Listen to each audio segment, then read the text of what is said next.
everyone, it's me again. So welcome back to my channel. So for today's video, gagawa po tayo ng Filipino comfort food. So kahit saan man tayong lupalop ng mundo mapunta, hanapin pa rin natin ang Filipino foods. Ako nga pag nangingibang bansa for a month, is 1 week pala ako sa ibang bansa, naghahanap na ako ng mga Filipino foods sa ibang bansa. So yung gagawin natin is, I know this is common for you, gagawa tayo ng tinola sa patola.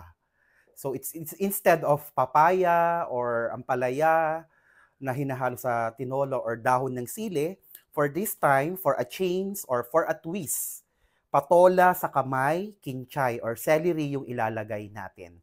So you can use Chinese celery for the ingredients, as the main ingredients aside from patola.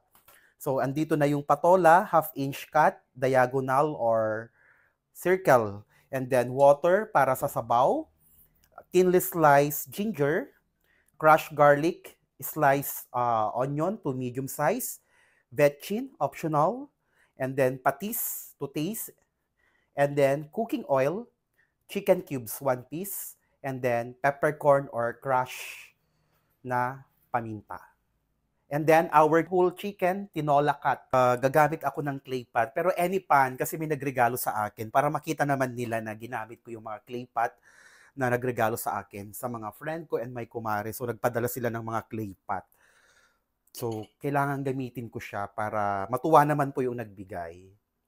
So pinainit ko na yung ating pan. Then ilalagay natin yung mantika.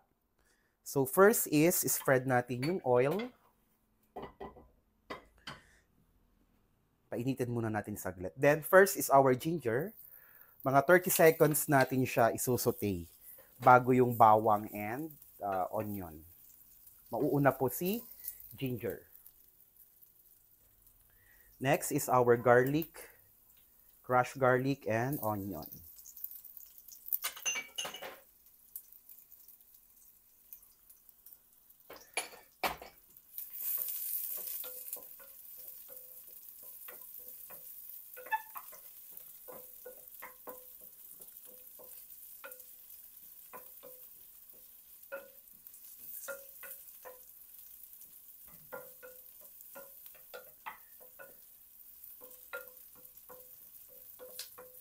Ang bango, grabe. Amoy tinola. So, ang tinola, marami ang luya ha. You can crush the ginger kasi yung iba, ayaw nilang nakakain yung ginger. So, sa Ilocano, ganun talaga kami. Kinina-crush namin. Para kapag yung ayaw sa ginger, madali lang po siyang i-omit or i-set aside, alisin. So, we don't want to burn our garlic.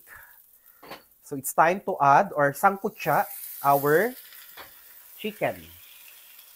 So importante masangkut siya po ito para matanggal yung lansa. So pag hinuhugasan nyo ang chicken, rub with a lot of salt, then ikuan nyo siya, hugasan siya sa running water para hindi maalat. Para yung parang madulas-dulas na dumidikit, maalis po siya. Yung parang mucus. Okay, mamaya ko siya tatakpan kasi may tubig para mag-evaporate konti. So, saka ko siya tatakpan pag nag-evaporate na yung water. Kasi habang sinasangkot siya natin, naluluto na rin yung chicken para pakuluan na lang yung sabaw.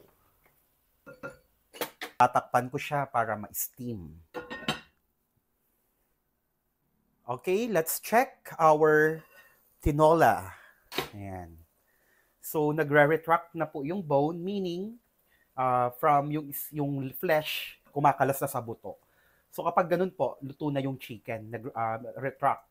Even pag nagkukan kay lechon kayo, nagre-retract po siya. And then, it's time to add our spices and seasoning, seasoning, like MSG, patis, and then our chicken cubes. Then our 5 cups of water.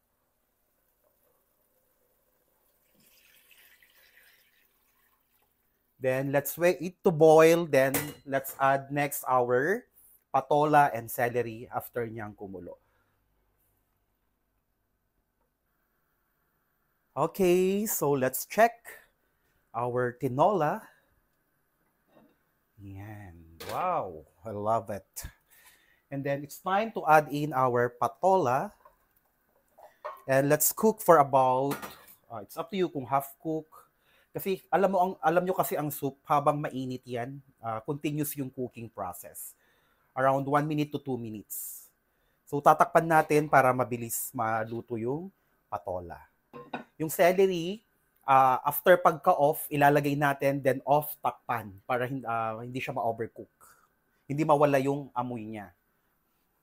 Okay? Tingnan na natin. Oh, wow.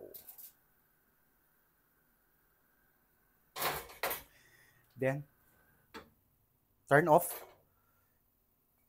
Kinchay or celery. Kasi iba po yung kinchay ng Tagalog. Chinese celery yon. Magkaiba po sila. But in my place, only celery. It's fine. Pero magkaiba sila ng amoy. Much better if you have Chinese celery. So, ganyan lang. Then, para, di ba kasi pag ang celery, nagluluto ka ng pansit, ginisa mo siya, nawawala. So, kaya ito, nilalas ko na lang siya, then, cover it up. Okay, everyone, ito na siya, ang ating chicken tinolang manok sa patola. Hope you like it. And then don't forget to subscribe and click the notification bell for more video updates.